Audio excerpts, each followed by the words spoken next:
Hello, good morning, and welcome to the last day of ATTD 2022, coming to you live from the middle of the exhibition here in Barcelona. My name, as you may all know already, is Lena Bayón, and I am kind of sad this is over. So what's coming up for the last day? We have 25 sessions. 2 of them are plenaries about closed-loop updates, and the second part of prevention and cure of type 1 diabetes. Other than that, industry symposium, oral presentations, and a virtual session. For this show, we are going to do something a little bit different than the previous ones. We spoke to a lot of professors and doctors. It was amazing in the last few days. But now it's time to hear the other side, the participants. Hello to Ana Maria Alvarez Pagola and Antoine Barroud, participant and tech fair presenter here at ATTD 2022. Thank you both for joining me. Good morning, Lena. How are you? Good morning. How are you? Good. So, good morning. Good morning to you all. I'm so happy to have you both here. So I want to ask you the main question that I'm also asking everybody. How long has it been since you last attended to a face-to-face event after all this that you all know that we have? It's been so long. I think it's 5 years, probably. Wow. So, for different reasons, but yeah. about 5 years, 4 to 5 years. So how does it feel now to connect with people after all the COVID pandemic and so? Amazingly good. Awesome. Love it. To be able to talk in person, to be able to actually touch and handle the different things in the exhibits, and to get the papers. Yeah, we have papers. Paper brochures, real ones. What about you, Antoine? What do you feel? So, very good. For me, it has been a bit more than 2 years, so just before the pandemic. Mm-hmm. And I have to say, last year at ATTD online, well, it's always nice, but I've been really frustrated not to be able to talk to people. And the chat, it's not the same. So now I'm very happy to be able to see people, meet people like Anna, for example. I'm so happy. That's perfect. What do you especially get here that you cannot get on virtual events? I think first the contact, and as we are developing a product, touching, feeling. Would like to say also touching, feeling people, so more feeling than that. But this contact is very important, and coming and be able to show physically what we're doing is very important. And I would say that getting real-time, in-person feedback on what you're seeing, what you're talking about, what you're touching, etc. Mm-hmm. And you get the real, for example, with the gadgets, you get the real size idea of things. Yeah, and also exchanging about our experiences. So, for example, Anna and I have been attending to different conferences, seeing different things, and then we share about, so we cross each other. It's not happening online. Yeah, it's not. The screens are not the same, for sure, for sure. So this is a hybrid meeting. What do you have to say for those that had to stay at home? They are not here. They are with us because we're streaming everything. But what do you have to tell them? So if I may start, I don't know if I'm sorry for them, but I'm a bit sorry for them because they can't share what we are living these days. But I hope they can see as many things as they can, and I hope that they can join us next year. Yeah. Same thing. I'm sorry for them, and I'm sure they are taking advantage of everything that the online opportunity provides, but being in person here is a lot better. Next time they are all gonna come with us. And tell us, Anna, a little bit about your own experience. I have seen that you have a tattoo. Yes, I do. It's a medical alert tattoo, actually. If anything happens to me and I just pass out in the street. Well, that's not going to happen. Well, it might happen. I've got type 1, so it might happen. My purse gets stolen, my phone gets stolen. Doctors will know what to do. And how are you dealing with diabetes, and how important it is for you this kind of international conference with this Terribly advances? important because we learn a lot. We get lots of first-hand experience from other participants from the industry, and we can advocate better because we know what's out there, what the industry has to offer, so we can explain and write about it and tell other people, this is here. Let's try to get it. Yeah, Let's get our lawmakers to ensure we get it. That's actually quite important to It me. is important. It that is you important are. to me. Do you feel here like that you are an important part of the community, of course? Yes, as patients we are, as advocates we are too, and as diabetes educators we have to learn in order to be able to train other people. I can see you're very happy. I can see you. I am. Smile. Antoine, tell us a little bit about your product. So at the MF Medical, we are developing an insulin patch pump, and our goal is to develop so the smallest as possible, so it's discreet, also as easy as possible. So we are patient need centered, and for example, it's a very simple thing, but we are the first patch pump offering the possibility to integrate a pre-filled cartridge. So our focus is to have a product that is so as easy as possible, and for this, during the development, so we need to also talk with patients. So for example, with Anna, it's been a great pleasure, so that we can exchange what she thinks, what she will need, and then that we try to bring that into our product. And my last question for you both: how do you see the future? Diabetes-wise, Technology-wise, or but do you imagine a world without insulin, for instance, without diabetes? Do you see that future coming soon, or it's still something that takes some time? the cure will be here eventually, but the disease won't go away. So we need something in between to patch us over. Yeah, I think I've been a researcher in the past, and well, today what we can offer is technology with sensors, with pump, and though I'm so in my company we offer a pump. I really hope that in some years, but I don't think it will be before 20 years, that we will have a cure and maybe or a biological system so that you can implant and that you can get rid of all the devices on your body, but it still needs some years. But yeah, but we are all working hard, and Yes, we are. yeah, we have optimistic views there. yeah, we also think so. It's going step by step. So the Yeah. future is to make it as easy as possible and to as simple as possible, and hopefully one day might be just. Just a bump on the road. Exactly. Let's hope to be this way.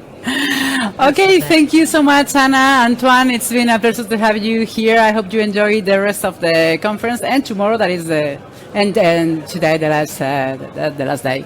So Thank you for inviting us. thank you for being here. Thank you for inviting us. I Been a wish pleasure. I wish you the best. Thank you so much. Thank you. Have a nice day. You too. Have a nice day. Yes, last day.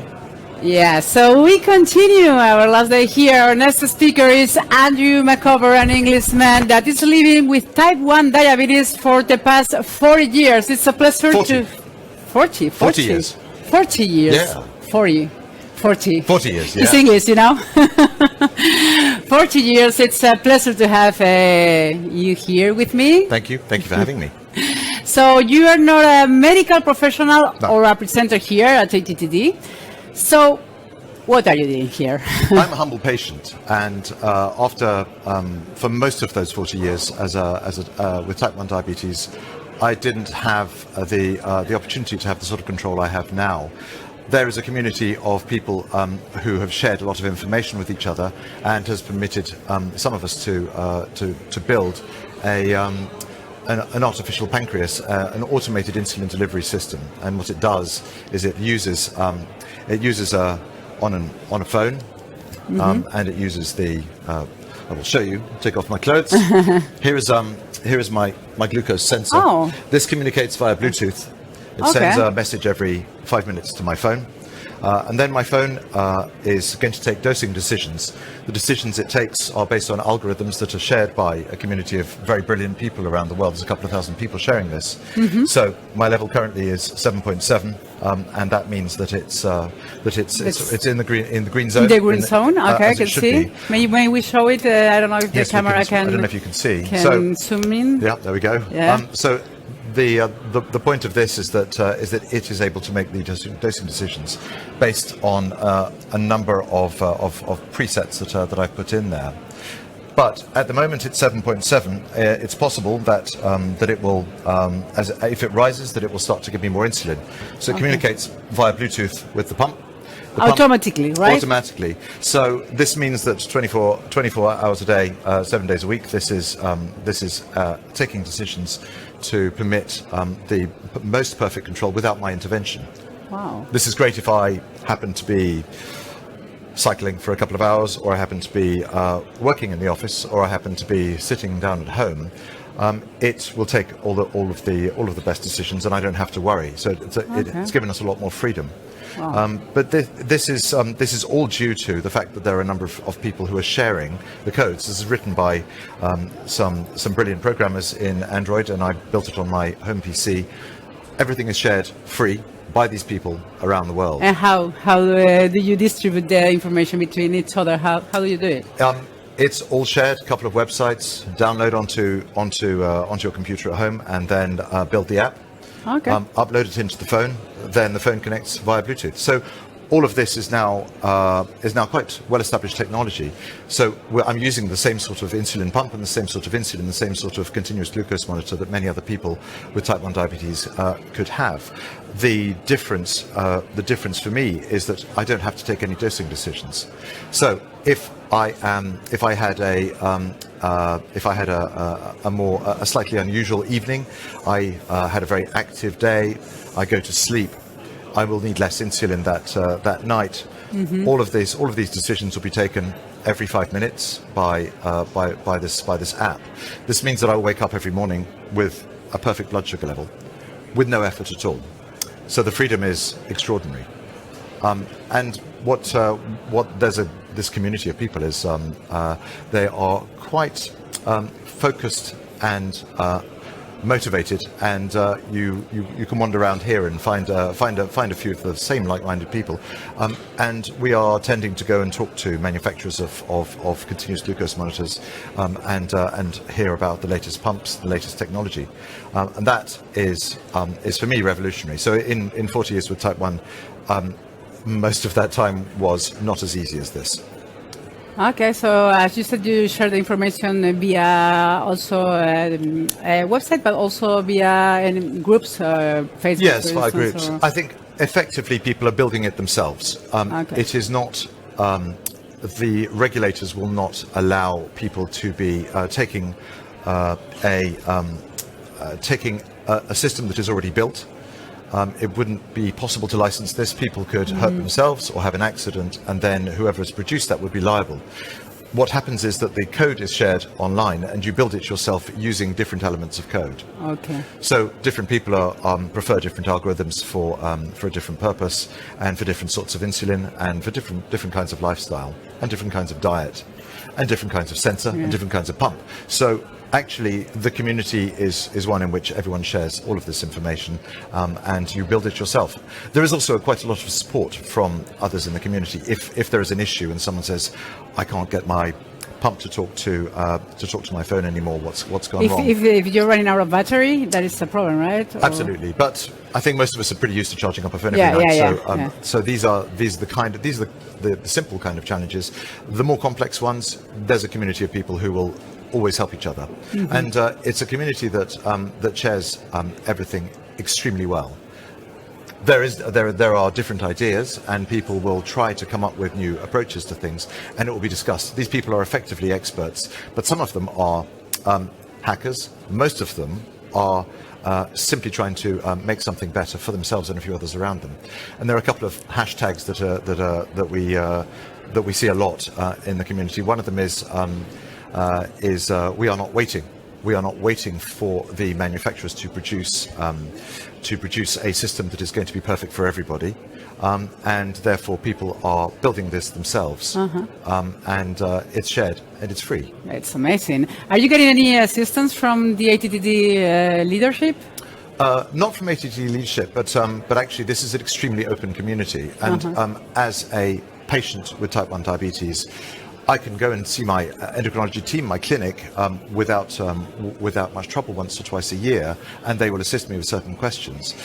There is something quite different here. I can go up to the greatest endocrinologists in the world, the greatest technologists and the innovators, and ask them any question. I'm treated as an equal here, where really I'm a patient. I'm no expert. The only thing I'm an expert on is in my own control. Exactly. You're an expert also in diabetes, and you are an actual important part of the community and the conference, of course. The community is very interesting, and as one wanders around here, I bump into different people that I may have met before, or I may have only seen them online, and then there are endless random serendipitous occurrences. You bump into people and you get talking about something, and they may be people from the other side of the world and may have experience that is completely different, but somehow complementary. I think conferences are very good for that, and I'm sure many of your guests have said the same thing, that it isn't the same. I sit at Zoom calls in my office all day long, but you can't have the same sort of interaction as you can here. So it is very important to have an international conference. How do you like to be here? ATTD? It's great fun. The amount which is shared here is extraordinary, and I've gone up and asked people questions about things I know nothing about, and they have shared everything with me. There are people who are brilliant researchers who've worked on data mining approaches, who've worked on new insulins, who've worked on new technological solutions for example, continuous glucose monitoring and so on. And I can go up and ask them anything. That is extraordinary. This kind of community is something that, as a patient with diabetes, I don't normally get in my everyday life. That ability to share is extraordinary. Okay, so thank you very much for your amazing speech. I really appreciate that you have been here with us. It's a pleasure. Thank you today. For having me. I hope to see you next year in Berlin. I think so. Thank you. I hope so. Thank you so much. So we are running out of time. I will meet you here at 12:30 for the last ATTD TV studio. Enjoy.